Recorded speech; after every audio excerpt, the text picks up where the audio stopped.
बहुत दुख की बात यह है, और मैं अभी याद कर रही थी तजम्मुल साहब कि कुछ ज़्यादा वक्त नहीं बीता है, 1-2 महीने ही बीते होंगे, जब हिजबुल्लाह के जो मुखिया हैं नसरल्ला, वो एक मिसाइल हमले में मारे गए थे, तो बाकायदा महबूबा मुफ्ती जी ने अपना इलेक्शन कैंपेन पोस्टपोन कर दिया था। उन्होंने अपना इलेक्शन कैंपेन ही रोक दिया था। पर इतने दिन बीत गए हैं, लगातार हिंदू मर रहे हैं बांग्लादेश में, ना सिर्फ उसकी निंदा नहीं की, ये कहा कि जो बांग्लादेश में हो रहा है वही भारत में हो रहा है। कम से कम ये तो कह दीजिए कि हाँ खराब है, मैं इसकी भी निंदा करती हूँ। नसरल्ला के लिए अगर आपको हमदर्दी है, बांग्लादेश के हिंदुओं के लिए थोड़ी सी तो हमदर्दी होनी चाहिए।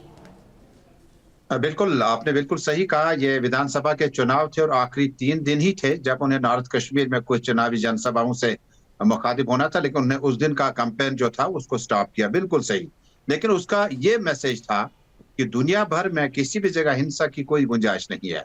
जिस अंदाज से लेबनान के बॉर्डर पर, पैलेस्टीन में, इसराइल के बॉर्डर पर जो हालात बने हुए हैं, जिस तरह से एक डोमिनेंस की कोशिश की जा रही थी, छोटे बच्चे थे अरे सर, मैं लेबनान का विश्लेषण नहीं मांग रही हूं आपसे, मैं आपसे ये पूछ रही हूं कि अगर नसरल्ला के लिए अपना चुनावी जो कैंपेन है रोक दिया, तो कम से कम हिंदुओं के लिए 2 शब्द तो हो ही सकते हैं ना। अगर आपको उनकी जान की इतनी तो कीमत होगी, नसरल्ला जितनी नहीं, थोड़ी तो उससे कम होगी। देखिए, पीडीपी का स्टैंड है कि हिंसा का कोई स्कोप नहीं है, किसी भी जगह उसे बर्दाश्त नहीं किया जा सकता है, चाहे वो हमारे कश्मीरी पंडित हो, चाहे वो इस तरह के बांग्लादेश की सिचुएशन बनी हो। सर, मैं फिर से आपसे पूछ रही हूँ कि नसरल्ला के लिए जितना गम था उतना ही हिंदुओं के लिए है बांग्लादेश में। देखिए, शायद वो ट्वीट आपकी नजर से ना गया हो, लेकिन जिस तरह से मेरे अभी दोस्त कह रहे थे कि बुरहान वानी साहब का, यासीन मलिक साहब का, बड़ी बड़ी ये पार्टी जो है समर्थन करती, देखिए ये चीजें विजिबिलिटी में आ जाती है। सर, बुरहान वानी हमारे लिए साहब तो नहीं है, बुरहान वानी हमारे लिए तो साहब नहीं है, पर मैं सिर्फ ये पूछ रही हूं कि नसरल्ला के लिए अगर अपना चुनावी कैंपेन रोका जा सकता है, हिंदुओं के लिए 2 शब्द बोले हैं क्या पिछले 4 महीने में? देखिए, अगर आपने देखा होगा कि जिस अंदाज से भी, जिस तरह से भी हिंदुओं के साथ, माइनॉरिटी या मेजॉरिटी के साथ कहीं पर भी कोई ज्यादती हुई है, पहला बयान जो है वो इल्तिजा मुफ्ती या महबूबा मुफ्ती की तरफ से आया होगा, शायद आपकी नजरों से ना गया होगा। हाँ, मेरी नजरों से नहीं गया। आप बता देंगे कि क्या बोला उन्होंने बांग्लादेशी हिंदुओं के बारे में? देखिए, बांग्लादेश में हिंदुओं के लिए उसका कंपैरिजन कश्मीर से किया गया, मुल्क के साथ किया गया, जम्मू कश्मीर के साथ किया गया, जो जम्मू कश्मीर के लोगों के साथ वादे किए गए उसका खिलवाड़ किया गया। सर, मेरा सवाल आपसे बहुत सीधा है। आपने कहा कि कोई ट्वीट रही होगी जो कि मेरी नजर से गई नहीं। आप बता दीजिए हमारे सारे दर्शकों को, जो भी अभी देख रहे हैं आपको, कि क्या बोला आपकी पार्टी ने या फिर आपकी पार्टी की मुखिया ने, पूर्व मुख्यमंत्री ने, बांग्लादेशी हिंदुओं पर जो हमले हो रहे हैं उसकी निंदा करते हुए क्या बोला है? देखिए, अगर आपने हमारे को मिस हो गया होगी, अगर स्पीच आपने पूरी सुनी होगी, अगर आपने उसका मतन निकाला होगा न्यूज एक्स पे या इस पे एक्स पे जाके, तो शायद अधूरा होगा। उसमें तकरीर में मुकम्मल तौर पर उन्होंने कहा कि पीडीपी या महबूबा मुफ्ती की जात जो है वो किसी भी कीमत पर किसी हिंदू के साथ ज्यादती हो, सिख के साथ ज्यादती हो, उसको हर कीमत पे बर्दाश्त नहीं करेगी। लेकिन जो जुमला निकाला गया है उसमें सिर्फ इतनी गुंजाइश छोड़ी गई है कि शायद मुसलमानों की या हिंदुओं की तुलना जो है वो बाकी देश के बाकी हिस्सों के साथ की जाती है।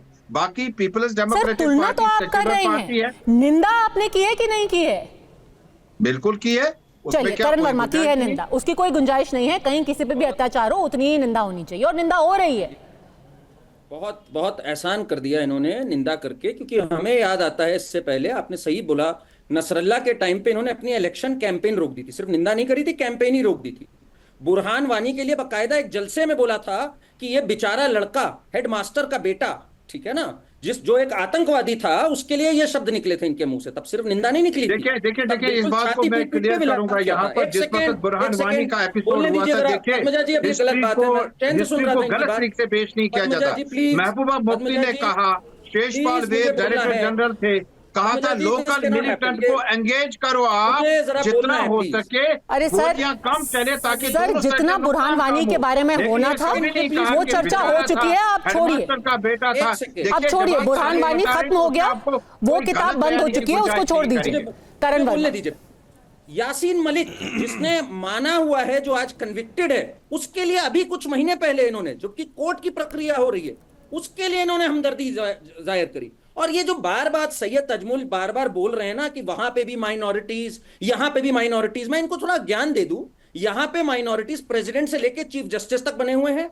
और जहां आप ज्यादती की बात कर रहे हैं ना कि आज ज्यादती हुई है, 10% सेंट्रल फंड जाता है जम्मू कश्मीर का, जिसकी 1% पॉपुलेशन है, ये आपको पता होना चाहिए। और पिछले 5 साल का जिसका आप विलाप कर रहे हैं ना, 1.6 लाख करोड़ से बढ़कर आपकी जीडीपी आज हो गई है 2.67 लाख करोड़ पिछले 5 साल में। पत्थरबाजी खत्म हो गई। अब आपको अगर पत्थरबाजों के लिए संवेदना है तो हम कुछ नहीं कर सकते भाई, उनके लिए आप धरना दीजिए, जो करना है करिए। पत्थरबाजी को जम्मू कश्मीर की यहाँ की सरकारों ने बंद किया। मिलिटेंसी को रोकने के लिए जम्मू कश्मीर की यहाँ की सरकार ने अपना कंट्रीब्यूट किया।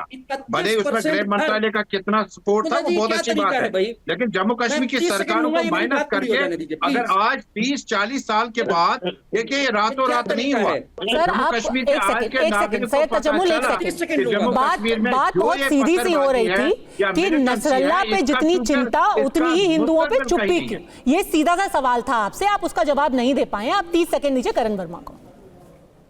जी, इनको मैं बता दूं जरा, चाहे वो घर हो जिसमें 31% घर हमारे यहाँ माइनॉरिटीज यानी मुसलमान को जाते हैं, माइनॉरिटीज नहीं सिर्फ मुसलमान की बात कर रहा हूं, 33% किसान सम्मान निधि योजना में मुसलमान को जाते हैं, 36% मुद्रा लोन में जाते हैं। आपके कश्मीर को, जो कि हम सबका कश्मीर है, उसमें 10% फंड जाता है, जबकि 1% पॉपुलेशन है। इसलिए बिना पढ़े बिना जाने ये जनता को ना आप गुमराह मत करिए। जनता आप जागती है, आप प्रगति के रास्ते पे करने की गुस्ताखी मत करिएगा। यहाँ की माइनॉरिटीज को वहां से, यहाँ माइनॉरिटीज प्रेसिडेंट भी बनेंगी, चीफ जस्टिस भी बनेंगी, चुनाव जीत के आएंगी।